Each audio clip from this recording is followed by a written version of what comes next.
வணக்கம். பல்சுவை பெட்டகத்தின் வாயிலாக நேயர்களை சந்திப்பதில் மகிழ்ச்சியும் மனநிறைவும் கொள்கிறேன்.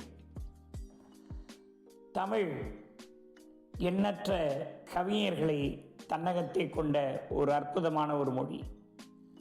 சங்ககாலம் தொடங்கி இந்த நூற்றாண்டு வரை தமிழ் அன்னையின் மொழியை அலங்கரித்த அற்புத கவிஞர்கள் ஆயிரம். யாதும் ஊரே யாவரும் கேளீர் என்று சொன்னவனும் தமிழ் கவிஞன்தான்.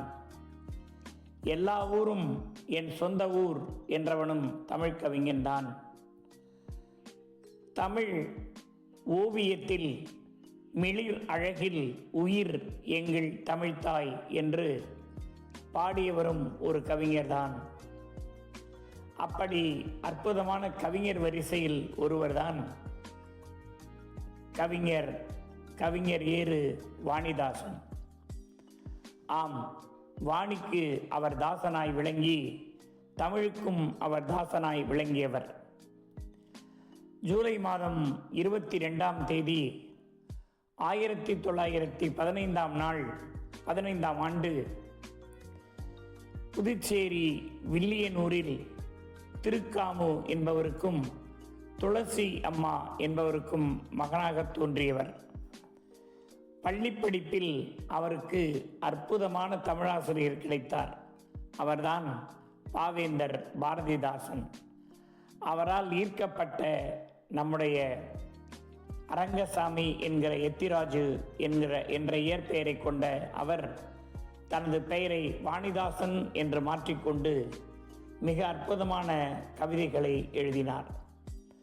அவருடைய கவிதைகள் அனைத்தும் பாரதிதாசனின் முற்போக்கு சிந்தனைகளை தன்னகத்தே கொண்டதாய் விளங்கியது.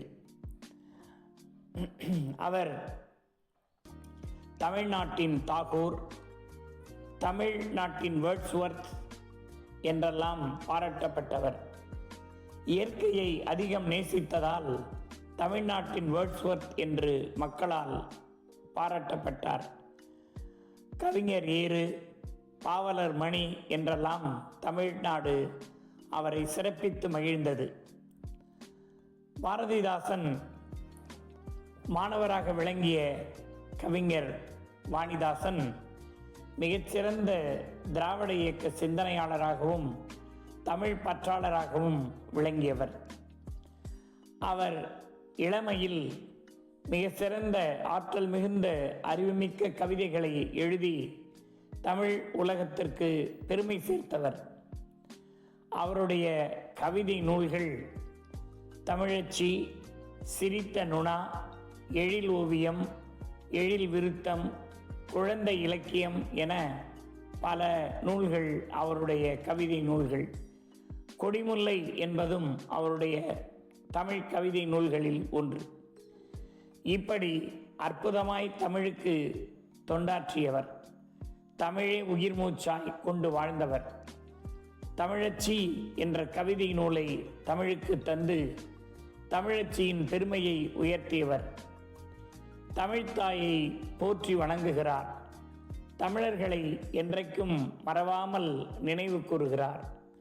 அரங்கசாமி எத்திராஜு என்கிற தனது பெயரை வாணிதாசன் என்கிற பெயராக ஒரு பத்திரிகையாளர் மேதாவி என்பவர் மாற்றி அவருக்கு தமிழகத்தினுடைய தமிழ் கவிஞர் என்கிற அடையாளத்தை கொடுத்தவர்.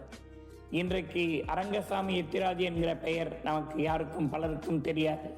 ஆனால் வாணிதாசனை அறியாதவர்கள் இந்த தமிழகத்தில் புதுவையில் யாரும் இல்லை. புதுவை தந்த கவிஞர் பெருமக்களில் வாணிதாசனும் பாரதிதாசனும் சிறப்பு மிக்கவர்கள். அந்த வகையில் இவருக்கு பிரெஞ்சு அரசு செவாலியே என்கிற விருதை தந்து இவரை கௌரவப்படுத்தி இருக்கிறது. இவர் பெற்ற விருதுகள் அளப்பரியன. அதில் ஒன்றுதான் அவருடைய செவாலியே என்கிற விருது.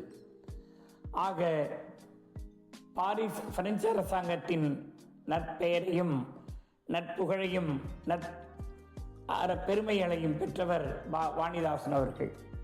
வாணிதாசனின் அற்புதமான கவிதை நூல்கள் மிகச்சிறந்த தமிழ் உலகத்திற்கு, தமிழ் இலக்கிய உலகத்திற்கு தமிழர்களுக்கு கிடைத்த பெருமை என்றால் அது மிகையாகாது. இப்படி ஆசிரியரின் முற்போக்கு சிந்தனைக்கு ஏற்ப தன்னையும் ஒரு முற்போக்கு சிந்தனையாளராய் வடித்து கொண்ட பெருமை கவிஞர் வாணிதாசனுக்கு உண்டு. 1974 ஆண்டு ஆகஸ்ட் மாதம் 7ஆம் நாள் அந்த தமிழ் வாணிதாசன் என்கிற தமிழ் சுடர் அணைந்து விட்டது. அவருடைய பூத உடல்தான் இந்த மண்ணை விட்டு மறைந்ததை தவிர அவருடைய புகழ் உடல் என்றைக்கும் வாழும். தமிழ் இருக்கும் வரை, தமிழன் இருக்கும் வரை அவருடைய புகழ் என்றைக்கும் நிலைத்திருக்கும். வாணிதாசனைப் போல எண்ணற்ற கவிஞர்கள் இந்த தமிழை வாழ வைத்துக் கொண்டிருக்கிறார்கள், தமிழை உயர்த்தி கொண்டிருக்கிறார்கள். வாழட்டும் தமிழ், வளரட்டும் தமிழர்கள்.